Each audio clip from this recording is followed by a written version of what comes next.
Hey everyone, today I'm going to show you how to get a free credit report from annualcreditreport.com. So first open up Google Chrome or any browser, then search for annual credit report and make sure the link you tap on is annualcreditreport.com. And once you're on the page, click on request your free credit reports, then tap request your credit reports again. And now you'll be taken to a page where you need to fill in your personal info, your full legal name, birthday, social security number, and your current US address, including the city, state, and zip code.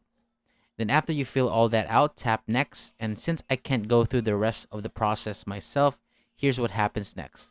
You'll be asked which credit reports you want: Experian, Equifax, or TransUnion. You can pick one, two, or all three. Don't worry, they're all free. Then you go through a few identity questions.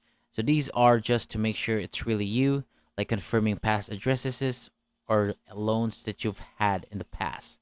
And once you pass that, you'll get access to your credit report right away.